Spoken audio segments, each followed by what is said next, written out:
Join the community of more than 2 million Binomists who are investing online with Binomo. Start trading today with Binomo. Taliban से मुलाकात हुई, आखिर क्या बात हुई? भारत के नजरिए से तालिबान को लेकर ये अब तक की सबसे विस्फोटक खबर है। ऐसी खबर है जिसके बारे में पूरा देश जानने को बेताब है। इस बैठक के बाद से हर भारतीय के मन में यही सवाल है कि तालिबान से भारत की ये आधिकारिक मुलाकात किस मुद्दे को लेकर हुई, इस मुलाकात का मकसद क्या था, बैठक में दोनों के प्रतिनिधियों के बीच क्या क्या बातें हुई, भारत सरकार की तरफ से तालिबान को क्या कहा गया, तालिबान ने भारत से क्या कहा। तो इस विशेष बैठक की हर वो बड़ी बात आज आपको जी न्यूज बताएगा। सबसे पहले तो आप ये जान लीजिए कि हिंदुस्तान तालिबान के बीच ये आधिकारिक बैठक अमेरिका के अफगानिस्तान से निकलने के बाद मंगलवार को कतर के दोहा में हुई। दोहा में स्थित भारतीय दूतावास के अंदर हुई और बातचीत का अनुरोध भी खुद तालिबान ने किया था। भारत से बातचीत करने के लिए तालिबान की तरफ से प्रतिनिधि के तौर पर तालिबान का ये बड़ा चेहरा शामिल हुआ था। नाम है शेर मोहम्मद अब्बास स्टेनकजई, तालिबान के राजनीतिक कार्यालय का प्रमुख, जिसके बारे में कहा जाता है कि बहुत पहले शेर मोहम्मद अब्बास अफगानिस्तान की सेना का हिस्सा रह चुका है और इसी कनेक्शन के जरिए वो उत्तराखंड में स्थित इंडियन मिलिट्री एकेडमी यानी IMA में ट्रेनिंग भी ले चुका है, जो चाहता है कि भारत तालिबान से अच्छे रिश्ते बनाए और जिसने इसी वजह से हाल ही में भारत को इस क्षेत्र का सबसे अहम देश भी बताया था। हिंदुस्तान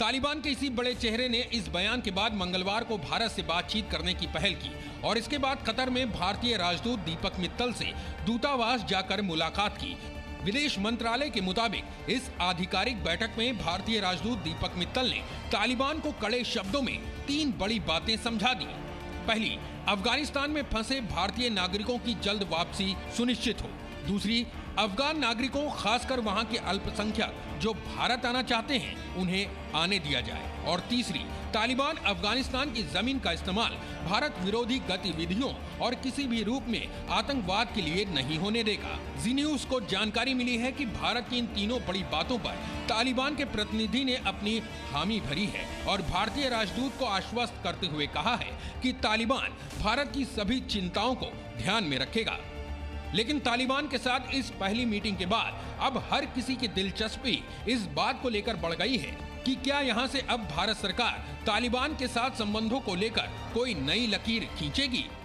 यकीन मानिए इस बैठक के बाद ऐसे कई कयास लगने शुरू भी हो चुके हैं। हालांकि अभी की स्थिति ये है कि भारत तालिबान को लेकर किसी भी तरह की हड़बड़ी में नहीं है और अभी अमेरिका की तरह ही कतर की राजधानी दोहा से ही अफगानिस्तान के मामलों को देखने की कोशिश कर रहा है। सिद्धांत सिब्बल, जी मीडिया, दिल्ली। सिद्धांत सिंबल की आपने ये खास रिपोर्ट देखी है और सिद्धांत मेरे साथ इस वक्त जुड़ चुके हैं। वेरी गुड मॉर्निंग सिद्धांत। भारत और तालिबान की आधिकारिक औपचारिक हुई मुलाकात, संकेत साफ, निर्देश और जो संकेत के साथ साथ यहाँ पर एक तस्वीर साफ हो चुकी है कि किसी भी हालात में आतंकवाद नाकाबिले बर्दाश्त। देखिए, एक इम्पॉर्टेंट मैसेज भारत ने तालिबान को भेजा और ये जो मीटिंग हुई है, ये मीटिंग तालिबान की रिक्वेस्ट की हुई है। पर मैं आपको बता दूं कि ये मीटिंग उस दिन आई है जब पहला दिन था बिना अमेरिकन फोर्सेस का अफगानिस्तान में। इससे पहले इनफॉर्मल कॉन्वर्सेशन जरूर होती गई है, पर कहीं ना कहीं जो इसकी अनाउंसमेंट एक फॉर्मेलिटी है ये पूरी कॉन्वर्सेशन को लेकर वो कल आई है। और इसके अलावा मैं आपको बता दूं कि भारत का फोकस क्लियर था, आतंकवाद के अलावा कि कैसे भारतीयों को एक तरफ से रिपैट्रिएट करें। इस वक्त करीब 20 से 40 के करीब भारतीय अभी भी अफगानिस्तान में। और मैं आपको बता दूं कि 15 अगस्त से जब काबुल तालिबान के हाथों आया था, तब से भारत 500 से ज्यादा लोगों को ला चुका है। उसमें करीब 200 से ज्यादा लोग अफगान नेशनल हैं, ये अफगान हिंदू और सिख हैं। इसके अलावा पिछले हफ्ते हमने देखा था कि कैसे करीब 140 हिंदू और सिख, जो अफगानी हिंदू और सिख हैं, उनके जो ग्रुप है जो आना चाहते थे, उनको तालिबान ने रोक दिया, उनको आने नहीं दिया, क्योंकि तालिबान ने कहा कि कोई भी अफगानिस्तान को नहीं छोड़ेगा, तो उसको लेकर भी अब कहीं ना कहीं एश्योरेंस आ रही है तालिबान से। वो सिख कम्युनिटी लीडर से बातचीत कर रहे हैं, तो कहीं ना कहीं ये बड़ा फोकस था। पर एक तरफ से एक नया चैप्टर, क्योंकि अगर हम तालिबान और भारत का इतिहास देख लें तो अच्छा इतिहास नहीं है। IC-814 जो भारतीय इंडियन एयरलाइंस का प्लेन था जो काठमांडू से हाईजैक हुआ था, वो कांदाहार ही लेके गया था और वहां पर ही हमें पता है क्या हुआ था। आज भी वो विजुअल्स ताजा हैं सबके लिए। तो कहीं ना कहीं एक अच्छा इतिहास नहीं रहा है, पर कहीं ना कहीं ये भारत ने जो डेवलपमेंट हुई है, ये भारत और तालिबान के बीच जो बातचीत आ रही है, वो भारत के सेल्फ इंटरेस्ट में इसलिए ये बातचीत हुई है। बिल्कुल सिद्धांत, मैं लौटूंगी आपके पास। मेरे साथ इस वक्त जुड़ चुके हैं जी मीडिया संवाददाता ब्रह्म प्रकाश दुबे। वेरी गुड मॉर्निंग ब्रह्म। आपको जो तस्वीरें देख रहे हैं हम, जो औपचारिक आधिकारिक मुलाकात पर विस्तार से सिद्धांत से बात कर रहे हैं हम, उसमें संकेत तो साफ हैं और सख्त संदेश भी दर्शाता हुआ। अब तक की इनफॉर्मल कॉन्वर्सेशन, इनफॉर्मल इंटरेक्शंस के बाद ये फॉर्मल मुलाकात थी। इसने दर्शा दिया है कि भारत सरकार की प्राथमिकता, भारत सरकार की प्रतिबद्धता में भारतीयों की सफल और सुरक्षित वतन वापसी भी एक टॉप एजेंडा है। उस पर भी अभी काम करने की दरकार। आतंकवाद पर तो पुरजोर तरीके से फिर से हुई है बात। ब्रह्म प्रकाश दुबे, हर देश के अपने अपने हित होते हैं और भारत ने भी वेट एंड वॉच की पॉलिसी को अपनाया। आप देखिए, जब तक अमेरिका वहां से नहीं निकला, भारत इंतजार करता रहा। 15 अगस्त को काबुल में दाखिल हुआ था तालिबान, भारत इंतजार कर रहा था। अब जब अमेरिका वहां से निकल कर जा चुका है, पूरी तरह से तालिबान के कब्जे में है अफगानिस्तान, ऐसे में आप कब तक इंतजार करते? आपको एक ऑफिशियल चैनल पे बोलना ही था, क्योंकि ये एक रियल स्थिति है कि अब अफगानिस्तान में तालिबान खा चुका है। अब उसको सरकार बनानी है तो आपको एक फॉर्मल चैनल पे खुलना था, लिहाजा आधिकारिक रूप से कल एक औपचारिक चैनल खोला गया और ये भी तालिबान की तरफ से मांग की गई थी, एक संदेश भेजा गया था। उसके बाद भारतीय राजनीति की मुलाकात की और एक आधिकारिक चैनल भारत से खुला है। अभी भी देखिए, भारत की तरफ से वेट एंड वॉच की पॉलिसी अपनाई जा रही है, क्योंकि भारत ये देखना चाहता है कि अफगानिस्तान में जो सरकार बनती है तालिबान की, वो किस तरह की सरकार होगी, मतलब सभी को सामंजस्य होगा, महिलाओं की भागीदारी होगी या किस तरह की होगी। तो अभी भी वेट एंड वॉच की पॉलिसी अपना रहा है भारत। और एक और महत्वपूर्ण बात आप देखिए, भारत इसमें बेहद सतर्कता के साथ आगे बढ़ रहा है। प्रधानमंत्री नरेंद्र मोदी ने विदेश मंत्री और जो राष्ट्रीय सलाहकार हैं उनके एक टीम का गठन किया है, जो हर दिन सिचुएशन जो वहां पर अफगानिस्तान में हालात है उसकी समीक्षा करते हैं और निर्णय लेते हैं। देखिए, भारत के अपने हित हैं। पिछली बार भले ही तालिबान भरोसेमंद न रहा हो, लेकिन इस बार तालिबान जो आया है बदला हुआ है, तो लगातार भारत से ट्रेड की बात कर रहा है। और कश्मीर को लेकर इससे पहले जो तालिबान नेताओं ने बयान दिए थे, उसने कहा का इंटरनल मामला है, तो तालिबान का रुख बदला हुआ है। लिहाजा भारत ने अपना आधिकारिक चैनल खोला है और आगे भी भारत वेट एंड वॉच की पॉलिसी अपना रहा है कि आगे तालिबान का रुख क्या रहता है, किस तरह की सरकार बनती है, उस तरह से भारत आगे की तरफ बढ़ेगा। बिल्कुल ब्रह्म, मैं लौटूंगी आपके पास। सिद्धांत, आपके पास लौटूंगी मैं जल्द। अफगानिस्तान से अमेरिकी सैनिकों के निकलने के 24 घंटे के बाद राष्ट्रपति जो बाइडेन सामने आए हैं। उन्होंने राष्ट्र के नाम संबोधन में एक एक कर हर आलोचना पर सफाई दी है। उन्होंने मिशन एयरलिफ्ट को कामयाब करार दिया और काबुल में अराजकता के लिए अशरफ गनी को जिम्मेदार करार दिया। और सबसे बड़ी बात उन्होंने ये कह दी कि अमेरिका को तालिबान से नहीं, भविष्य में चीन से, रूस से ज्यादा खतरा, और इसीलिए अब उनका पूरा फोकस चीन पर, रूस पर है।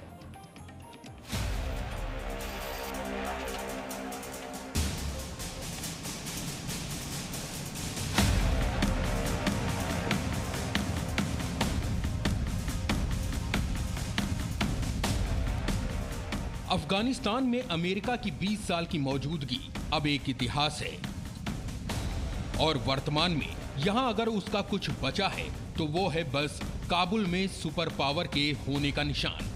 मैं इस वक्त मौजूद हूँ काबुल एयरपोर्ट की मिलिट्री साइट के अंदर। आज से 24 घंटे पहले अमेरिका का यहाँ पर कंट्रोल था और अब अमेरिकी फोर्सेस जो हैं वो यहाँ से छोड़ के चले गए हैं। अमेरिकी सेना डेडलाइन से पहले ही अफगानिस्तान से निकल गई और फिर 24 घंटे बाद सफाई देने के लिए सामने आए अमेरिका के राष्ट्रपति जो बाइडेन, जिन्होंने अपने संबोधन में हर एक आलोचना का जवाब देते हुए काबुल में अराजकता के लिए अशरफ गनी को जिम्मेदार ठहराया और इसी के साथ साथ उन्होंने अमेरिका के मिशन एयरलिफ्ट को सफल करार दिया। Last night in Kabul, the United States ended 20 years of war in Afghanistan. The longest war in American history. We completed one of the biggest airlifts in history, with more than 120,000 people evacuated to safety. That number is more than double what most experts thought were possible. No nation, No nation has ever done anything like it in all of history. Biden ने अपनी सफाई में अफगानिस्तान से निकलने को न सिर्फ America के लिए सबसे अच्छा निर्णय बताया, बल्कि अफगानिस्तान में अमेरिका के 20 साल का रिपोर्ट कार्ड भी पेश किया। उन्होंने सिलसिलेवार तरीके से बताया कि अफगानिस्तान में अमेरिका ने हर दिन कितना नुकसान सहा। बाइडेन ने जानकारी दी कि 20 साल तक हर दिन अमेरिका के $300 मिलियन खर्च हुए। 20 साल में 2400 से ज्यादा अमेरिकी सैनिक युद्ध में शहीद हुए और इसी दौरान 44,000 से ज्यादा अमेरिकी सैनिक घायल भी हुए। लेकिन अब ऐसा बिल्कुल नहीं होगा और अफगानिस्तान के लिए खर्च होने वाला ये फंड अमेरिका के हित में इस्तेमाल होगा।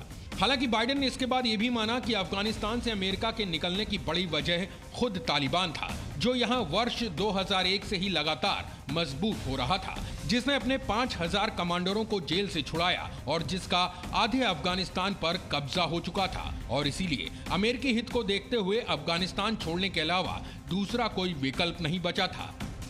बाइडेन सफाई देते रहे, लगातार बोलते रहे, आईसिस को तालिबान से कहीं अधिक बड़ा खतरा बताते रहे। एक बार फिर आईसिस के आतंकियों को घर में घुसकर मारने की चुनौती देते रहे। इस दौरान दुनिया उन्हें ध्यान से सुनती भी रही, लेकिन हर किसी को हैरानी तब ज्यादा हुई जब उन्होंने रूस और चीन को अमेरिका के लिए सबसे बड़ा चैलेंज बता दिया। The world is changing. We're engaged in a serious competition with China. We're dealing with the challenges on multiple fronts with Russia. Fight terrorism and take on new threats that are here now and will continue to be here in the future. आप कह सकते हैं कि Biden की पूरी सफाई का लब्बो-लुआब यही था, जिसके केंद्र में चीन और रूस दो बड़े दुश्मन थे। बाइडेन के मुताबिक जिनसे अमेरिका को अपने ऊपर साइबर हमलों का अब डर दिखने लगा है, जिनसे अमेरिका को खुद पर परमाणु हमलों का खतरा नजर आने लगा है, जिनके कारण अमेरिका को यह भी लगने लगा है कि चीन और रूस दोनों मिलकर अमेरिका को अफगानिस्तान में अगले 10 वर्षों तक फंसा कर रखना चाहते थे, ताकि अमेरिका को बड़े पैमाने पर नुकसान हो, उसका सुपर पावर का तमगा छिन जाए और जिसका सीधा फायदा चीन और रूस मिलकर उठा सके। लेकिन अभी के लिहाज से देखें तो ये सिर्फ बाइडेन के बोल हैं, अफगानिस्तान पर सफाई देते हुए बाइडेन की भविष्यवाणी। जबकि वर्तमान में सच यही है कि जिस तरह से आज की तारीख में अफगानिस्तान पर अमेरिकी नीति के चलते तालिबान का कब्जा हो चुका है, वहां फिर से आतंक का राज लौटा है, अफगानिस्तान लाचार और बेबस है, तो उसके लिए कहीं ना कहीं अमेरिका ही सबसे बड़ा जिम्मेदार है। अनस मलिक, जी मीडिया, काबुल, अफगानिस्तान। तो अब तालिबान नहीं, अब चैलेंज रूस और चीन है। इस बात का जिक्र तब होता है जब डेडलाइन से पहले अमेरिकी सेना ने तालिबान को छोड़ दिया है। इस खबर पर विस्तार से करेंगे बात। जो बाइडेन ने जिन बड़ी बातों का जिक्र किया, मेरे साथ मेरे 3 संवाददाता इस वक्त मैं देख पा रही हूँ। लगातार मेरे साथ सिद्धांत सिब्बल हैं, भ्रमर प्रकाश दुबे हैं, मनीष शुक्ला इस वक्त मेरे साथ जुड़े। Very good morning Manish. Manish, इन बड़ी बातों का जिक्र किया गया और डेडलाइन से पहले जो अमेरिकी सेना ने तालिबान को छोड़ दिया है, उसमें अराजकता के लिए गनी को जिम्मेदार ठहराया जाता है। बड़े चैलेंजेस में रूस और चीन शामिल हैं, इसका जिक्र किया। अपने सफल मिशन के साथ अपने बड़े सफर का जिक्र भी किया गया बाइडेन की तरफ से प्रमुखता के साथ। मनीष शुक्ला। जी हाँ, गुड मॉर्निंग। देखिए, अमेरिका ने जो यूएस के प्रेसिडेंट हैं जो बाइडेन, उन्होंने अपनी उपलब्धियां गिनाई इस तरीके से कि उन्होंने इतना बड़ा ये रिस्क्यू ऑपरेशन चलाया। 1 लाख से ज़्यादा जो लोग हैं वहाँ, चाहे अमेरिकन फोर्सेज हों या अफगानी हों या बाकी जो भी लोग हों जो वहाँ रह रहे हों, उनको उन्होंने निकाला। उन्होंने ये भी कहा कि खतरा तालिबान नहीं है, खतरा उनके लिए सबसे बड़ा चाइना और रसिया है। लेकिन हमें यहाँ अपनी लड़ाई देखनी पड़ेगी। आप इस बात को मत भूलिए कि अलकायदा का कल रात में ही स्टेटमेंट आया है जिसमें उन्होंने धमकी दी है, तालिबान को बधाई देते हुए कहा है कि अगली लड़ाई अब जिहादियों की कश्मीर को लेकर के होगी। और अलकायदा और हक्कानी नेटवर्क या ISIS ये सारे मिल करके तालिबान के साथ इन्होंने लड़ाइयाँ लड़ी और हमारे भी कई मिशंस पे या कई जो हमारे एसेट्स थे अफगानिस्तान पर, उन पर अटैक किए। तो क्या ये बंद कर देंगे आगे भारत के खिलाफ साजिश करना? क्योंकि अगर आप कल का स्टेटमेंट देख लें तो ये खतरा लगातार बना हुआ है, सब कुछ पाकिस्तान, हम ये बार बार कहते हैं कि पाकिस्तान का काफ़ी कंट्रोल है, तो हमें अपना इंटरेस्ट देखना पड़ेगा। जहाँ तक बात रही चाइना और रशिया की, देखिए रशिया हमारा एक अच्छा मित्र है और हमें ये भी देखना होगा कि हम किसी के खेमे में ना जाएं, हमें अपनी लड़ाई खुद लड़नी होगी। बात जहां चाइना की है, देखिए चाइना इंटरेस्ट अपना देख रहा है क्योंकि चाइना को पाकिस्तान का साथ चाहिए। अफगानिस्तान में मिनरल्स हैं, उनको ही दिख रहा है कि उनको एक सेपेक का नया रास्ता हो, या गल्फ देशों में वो उनकी जो बाय लैंड अगर अब अफगानिस्तान का वो रूट की तरह इस्तेमाल करेंगे, उनको प्रोटेक्शन चाहिए, जो प्रोटेक्शन तालिबान देगा, तो उनके अपने इंटरेस्ट हैं। तो जाहिर तौर पर हमें यह देखना पड़ेगा कि हम किस तरीके से बातचीत करें। सवाल यह है कि तालिबान लगातार भारत के पक्ष में स्टेटमेंट दे रहा है, वो बात करना चाहते हैं। कल भी मैंने देखा अनस हक्कानी का भी स्टेटमेंट आया कि वो बात करना चाहेंगे, लेकिन सबसे बड़ी बात है कि क्या ये मान के तालिबान इंश्योर करेगा कि वो जो जिहादी हैं, अभी रिपोर्ट आई है हमारी इंटेलिजेंस एजेंसीज की कि जैश और लश्कर के जो कैंप्स हैं पाकिस्तान से और अफगानिस्तान में शिफ्ट कर दिए गए हैं। तो अगर वहां पर भारत के खिलाफ साजिश होगी तो आप कैसे कह सकते हैं कि आप तालिबान के साथ डिप्लोमेटिक रिलेशन रखेंगे? जाहिर तौर पर भारत भी वेट कर रहा है, लेकिन अगर यूएस से यूरोपियन देश तालिबान को डिप्लोमेटिक रिलेशन देते हैं, उनके साथ संबंध बनाते हैं और बनाएंगे, जैसा कि उनका बयान आ रहा है। बिल्कुल मनीष, मेरे साथ सिद्धांत भी है लगातार। सिद्धांत, एक तरफ भारत और तालिबान के बीच औपचारिक मुलाकात होती है, सख्त संदेश हम देख पा रहे हैं, उस पर आपने विस्तार से बातचीत की। एक तरफ जो बाइडेन का जो है संदेश सामने आता है, जो बाइडेन का संदेश, जिस बड़े चैलेंजेस का जिक्र किया गया, चाहे चीन की बात हो या फिर रशिया की बात हो, उस पूरी संबोधन का जो जिस्ट नजर आता है, उसका दूरगामी संदेश आपको क्या लगता है? चाहे वो सफल ऑपरेशन रहा हो अफगानिस्तान में अमेरिकी सेनाओं का, इसके अलावा कई बड़ी बातें रही। देखिए, अमेरिकन जरूर ये पेश करना चाहेंगे काफी उनका सफल ऑपरेशन था, पर इतिहास कुछ और ही बताएगा और कहीं ना कहीं एक रेपुटेशन भी हुआ है। हमने देखा कि कैसे अमेरिकन अफगानिस्तान को अब छोड़ दिए, उससे पहले पिछले सेंचुरी में रशियंस ने ऐसा छोड़ा था 10 साल की जंग के बाद, उससे पहले ब्रिटिशर्स का यही एक तरह से हाल रहा था। पर कहीं ना कहीं अगर हम देखें, अगर एक ट्रू रिफ्लेक्शन देखें इंटरनेशनल पॉलिटिक्स का, तो हमें यूनाइटेड नेशन सिक्योरिटी काउंसिल में मिलेगा, क्योंकि अब भारत की प्रेसिडेंसी खत्म हो गई है, आज से आयरलैंड की प्रेसिडेंसी शुरू हुई है यूनाइटेड नेशन सिक्योरिटी काउंसिल में। पर भारत की प्रेसिडेंसी के अंदर आखिरी जब शेड्यूल ब्रीफिंग थी, उस दिन जब रेजोल्यूशन पेश करा गया, तो P5 यानी permanent 5 United nation security council काफी डिवाइडेड था। रूस और चीन एक तरफ, यूएस, फ्रांस और ब्रिटेन एक तरफ, और उस रेजोल्यूशन को कहीं ना कहीं जो एक तरफ से मोहर लगी, भारत की मोहर लगी, और एक मैसेज हुआ कि अफगानिस्तान की धरती कहीं ना कहीं आतंकियों के लिए यूज नहीं होनी चाहिए। बिल्कुल सिद्धांत, बहुत शुक्रिया आपका। ब्रह्म प्रकाश दुबे मेरे साथ लगातार मौजूद थे। ब्रह्म, आपका भी बहुत शुक्रिया। Presenting B News app available on Google Play and App Store. Download it now.